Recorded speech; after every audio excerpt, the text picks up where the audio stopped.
ഇന്നത്തെ വീഡിയോയിൽ നമ്മൾ അക്വേറിയങ്ങളിലും അതുപോലെ തന്നെ ഫിഷ് ടാങ്കുകളിലൊക്കെ യൂസ് ചെയ്യുന്ന സ്പോഞ്ച് ഫിൽറ്റർ അതെങ്ങനെയാണ് ക്ലീൻ ചെയ്യേണ്ടതെന്നുള്ള ഒരു ചെറിയ ഡെമോ ആണ് ഈ ഒരു വീഡിയോയിൽ കാണിക്കുന്നത്. ഈ ഒരു ഫീൽഡിലുള്ള പല ആൾക്കാർക്കും ഇത് ഓൾറെഡി അറിയായിരിക്കും.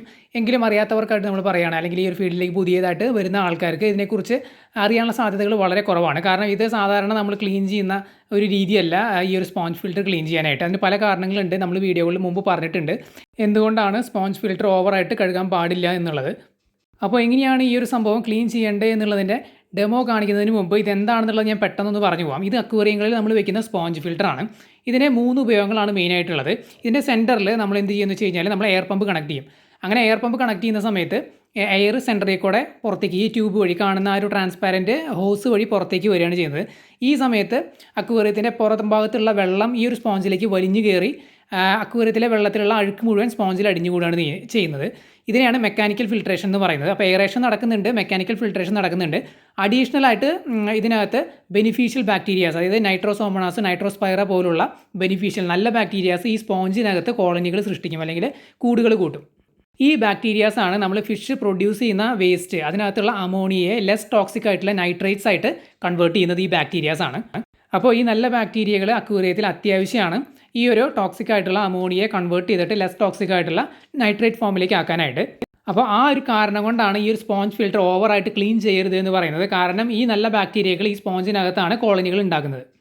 അപ്പോൾ അക്വേറിയൊക്കെ നമ്മൾ ക്ലീൻ ചെയ്യുന്ന സമയത്ത് ഈ ഒരു സ്പോഞ്ച് എടുത്ത് നമ്മൾ ഓവറായിട്ട് ക്ലീൻ ചെയ്ത് കഴിഞ്ഞാൽ ഇതിനകത്ത് കൂടി കൂട്ടിയിട്ടുള്ള അല്ലെങ്കിൽ കോളനികൾ സൃഷ്ടിച്ചിട്ടുള്ള നമ്മുടെ ബെനിഫിഷ്യൽ ബാക്ടീരിയാസ് എല്ലാം നഷ്ടമായി പോകും, അല്ലെങ്കിൽ അതിൻ്റെ കൗണ്ട് വളരെ കുറഞ്ഞു പോകും. പിന്നെ അത് മൾട്ടിപ്ലൈ ചെയ്ത് വരാനായിട്ട് കുറേ സമയമെടുക്കും. അതുകൊണ്ട് ഈ സ്പോഞ്ച് ഫിൽറ്ററിലുള്ള മാക്സിമം ബാക്ടീരിയയെ നമ്മൾ റീറ്റെയിൻ ചെയ്യാനായിട്ട് ശ്രമിക്കണം.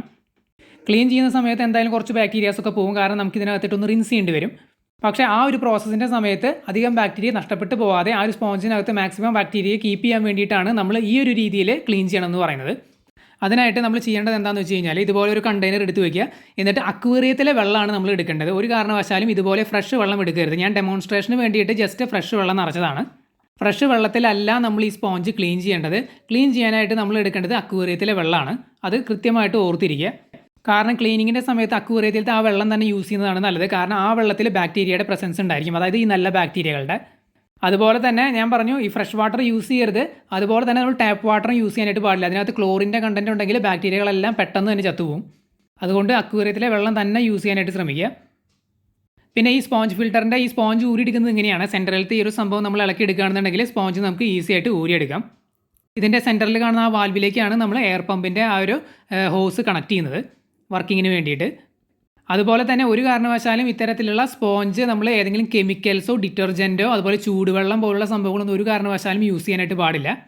ജസ്റ്റ് അക്വേറിയത്തിലെ വെള്ളം കണ്ടെയ്നറിലെടുത്ത് അതിലേക്ക് ഇത് മുക്കി വെച്ചതിന് ശേഷം നമ്മളൊരു 2-3 പ്രാവശ്യം ജസ്റ്റ് പ്രസ് ചെയ്താൽ മാത്രം മതി.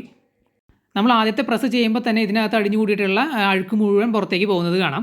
അങ്ങനെ ഒരു മാക്സിമം ഒരു 3 തവണ ജസ്റ്റ് പ്രസ് ചെയ്ത് കൊടുത്താൽ മതി. അതിനുശേഷം പ്രസ് ചെയ്ത് പിടിച്ചുകൊണ്ട് തന്നെ നമ്മൾ പുറത്തേക്ക് എടുക്കുക.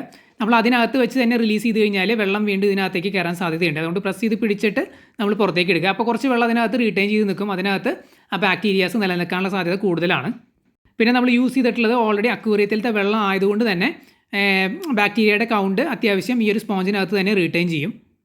അപ്പോൾ നമ്മൾ ഈ ചെയ്യുന്നതിൻ്റെ ഉദ്ദേശം എന്ന് പറയുന്നത് ഇതിനകത്ത് ഓൾറെഡി ഉണ്ടായിരുന്ന ബാക്ടീരിയകളുടെ കൗണ്ട് കുറയാതെ നോക്കുക എന്നുള്ള. കുറച്ചൊക്കെ ക്ലീനിങ്ങിൻ്റെ സമയത്ത് ഈ വെള്ളത്തിലേക്ക് പോകും, ബാക്കി അതിനകത്ത് തന്നെ നിലനിർത്തുക എന്നുള്ളതാണ്. കാരണം ഈ ബാക്ടീരിയാസ് വളരെ അത്യാവശ്യമാണ് നമുക്ക് അക്വേറിയത്തിലത്തെ അമോണിയയെ കൺവേർട്ട് ചെയ്ത് നൈട്രേറ്റ്സ് ആക്കാനായിട്ട്. ഇതേപോലെ നമ്മൾ പ്രസ് ചെയ്ത് കൊടുക്കുക.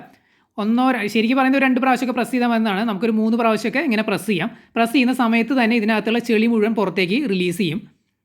അഴുക്ക് അധികമൊന്നും ഇല്ല എന്നുണ്ടെങ്കിൽ ജസ്റ്റ് നമുക്ക് പ്രസ് ചെയ്ത് പിടിച്ചിങ്ങനെ റിലീസ് ചെയ്തിട്ട് തന്നെ പുറത്തേക്ക് എടുക്കും. ഇതിപ്പോൾ ഞാൻ റിലീസ് ചെയ്തിട്ടില്ല, നമ്മൾ അമർത്തി പിടിച്ചിരിക്കുകയാണ്. അപ്പോൾ ഇതിനകത്ത് ഇപ്പോൾ വെള്ളം കുറവാണ്, മനസ്സിലായില്ല. ഇങ്ങനെ തന്നെ നമുക്ക് റിലീസ് ചെയ്യുക. അതിങ്ങനെ നമുക്ക് വേണമെങ്കിൽ പൊക്കിയെടുക്കാം, അല്ലെങ്കിൽ നമുക്ക് ഇങ്ങനെ പ്രസ് ചെയ്ത് പിടിച്ചിട്ട് തന്നെ പുറത്തേക്ക് എടുക്കാം. അങ്ങനെ പ്രസ് ചെയ്ത് പിടിച്ച് പുറത്തേക്ക് എടുക്കുകയാണെന്നുണ്ടെങ്കിൽ ഇതിനകത്ത് അധികം വെള്ളം കാണില്ല. പ്രസ് ചെയ്യാതെയാണ് നമ്മൾ എടുക്കണമെന്നുണ്ടെങ്കിൽ അതിനകത്ത് വെള്ളം കാണും. അത് അഴുക്ക് കുറഞ്ഞ വെള്ളമാണെങ്കിൽ വലിയ പ്രശ്നമില്ല. അഴുക്ക് കൂടുതൽ ഉണ്ട് എന്നുണ്ടെങ്കിൽ നമ്മൾ പ്രസ് ചെയ്ത് പിടിച്ച് മാക്സിമം വെള്ളം കളഞ്ഞിട്ട് എടുക്കുന്നത് തന്നെയാണ് നല്ലത്. ഇങ്ങനെ ചെയ്യുമ്പോൾ നമ്മൾ ആ ഒരു അക്വേറിയത്തിലെ വെള്ളം ആയതുകൊണ്ട് തന്നെ ഇതിനകത്ത് ബാക്ടീരിയകളെല്ലാം നിലനിൽക്കും. അതുകൊണ്ടാണ് നമ്മൾ ആദ്യം പറഞ്ഞത് ഫ്രഷ് വെള്ളം എടുക്കരുത് എന്നുള്ള കാര്യം. ഈ ബെനിഫിഷ്യൽ ബാക്ടീരിയാസിൻ്റെ മാക്സിമം കൗണ്ട് കിട്ടാൻ വേണ്ടിയിട്ടാണ് ഇങ്ങനെ ചെയ്യുന്നത്. അപ്പോൾ ശ്രദ്ധിക്കേണ്ടത് നമ്മൾ ഫ്രഷ് വാട്ടർ എടുക്കേണ്ട ആവശ്യമില്ല, അതുപോലെ ടാപ്പ് വാട്ടർ എടുക്കേണ്ട ആവശ്യമില്ല. ടാപ്പ് വാട്ടറിൽ ക്ലോറിൻ ഉണ്ടെങ്കിൽ ഈ ബെനിഫിഷ്യൽ ബാക്ടീരിയാസ് ചത്തുപോകും. പിന്നെ നമ്മൾ ഡിറ്റർജൻറ്റോ അതുപോലുള്ള കെമിക്കൽസോ കാര്യങ്ങളൊന്നും യൂസ് ചെയ്യാനായിട്ട് പാടില്ല. ചൂടുവെള്ളം യൂസ് ചെയ്യാനായിട്ട് പാടില്ല. പിന്നെ ഈ ഒരു സ്പോഞ്ച് ഇത്ര മാസം കൂടുമ്പോൾ ചേഞ്ച് ചെയ്യണമെന്നുണ്ട്. അത് കുറേ നാൾ യൂസ് ചെയ്ത് ഇത് കേടായി തുടങ്ങുകയാണെന്നുണ്ടെങ്കിൽ മാറ്റി പുതിയത് വെക്കുന്നതാണ് നല്ലത്. ഇപ്പോൾ നമ്മൾ കാണിച്ച ഈ ഒരു സ്പോഞ്ച് ഫിൽറ്ററിൻ്റെ ഈ ഒരു സ്പോഞ്ച് ക്ലീൻ ചെയ്യുന്ന അതേ രീതി തന്നെയാണ് നമ്മൾ അഡോപ്റ്റ് ചെയ്യേണ്ടത് നമ്മുടെ സബ്മേഴ്സിബിൾ പമ്പുകളുടെ ഫിൽറ്ററിനും. അതായത് സബ്മേഴ്സിബിൾ പമ്പുകൾ ഫിൽറ്റർ രൂപത്തിൽ വരുന്നത് നിങ്ങൾ കണ്ടിട്ടുണ്ടാവും. അതായത് നമ്മുടെ സോബോ ബ്രാൻഡിൻ്റെയൊക്കെ സബ്മേഴ്സിബിൾ പമ്പുകൾ ഫിൽറ്ററായിട്ട് വരുന്നുണ്ട്. അതായത് അതിൻ്റെ അടിഭാഗത്ത് അവർ സ്പോഞ്ച് അറ്റാച്ച് ചെയ്തിട്ടുണ്ട്. അപ്പോൾ അത്തരം ഫിൽട്രേഷന് വേണ്ടിയിട്ട് യൂസ് ചെയ്യുന്ന സബ്മേഴ്സിബിൾ പമ്പുകളുടെ ഉള്ളിൽ വെച്ചിട്ടുള്ള സ്പോഞ്ചും ക്ലീൻ ചെയ്യേണ്ടത് ഇതേ രീതിയിൽ തന്നെയാണ്. ഈ ഒരു സ്പോഞ്ച് ഫിൽട്ടർ ചെയ്യുന്ന ഫംഗ്ഷൻസ് എന്തൊക്കെയാണെന്ന് വെച്ച് കഴിഞ്ഞാൽ ഒന്ന് എയറേഷൻ, പിന്നെ ബയോളജിക്കൽ ഫിൽട്രേഷൻ, പിന്നെ കെമിക്കൽ ഫിൽട്രേഷനും അതുപോലെ തന്നെ മെക്കാനിക്കൽ ഫിൽട്രേഷൻ ചെയ്യുന്നുണ്ട്. ഇത്തരത്തിലുള്ള സ്പോഞ്ച് ഫിൽറ്ററുകൾ എയറേഷൻ നന്നായി ചെയ്യും, ബയോളജിക്കൽ ഫിൽട്രേഷൻ നന്നായി ചെയ്യും. കെമിക്കൽ ഫിൽട്രേഷനും മെക്കാനിക്കൽ ഫിൽട്രേഷനും ഇത് കുറച്ച് വീക്കാണ്. അതേസമയം സബ്മേഴ്സിബിൾ പമ്പുകൾ ഉപയോഗിച്ചിട്ടുള്ള ഫിൽട്രേഷൻ ആണ് എന്നുണ്ടെങ്കിൽ കെമിക്കൽ ഫിൽട്രേഷനും അതുപോലെ തന്നെ മെക്കാനിക്കൽ ഫിൽട്രേഷൻ നല്ല എഫക്റ്റീവാണ്, നന്നായിട്ട് നടക്കും. അതേപോലെ തന്നെ എയറേഷനും നന്നായിട്ട് നടക്കും. ബയോളജിക്കൽ ഫിൽട്രേഷൻ സബ്മേഴ്സിബിൾ പമ്പുകളിൽ നടക്കുന്നത് വളരെ കുറവാണ്, അല്ലെങ്കിൽ അത് ലെസ് എഫക്റ്റീവ് ആണെന്ന് പറയാം. ഈ പറഞ്ഞ രണ്ട് സെറ്റപ്പും നമുക്ക് ഫിഷ് ടാങ്കുകളിൽ അല്ലെങ്കിൽ അക്വേറിയങ്ങളിൽ സെറ്റ് ചെയ്യാം.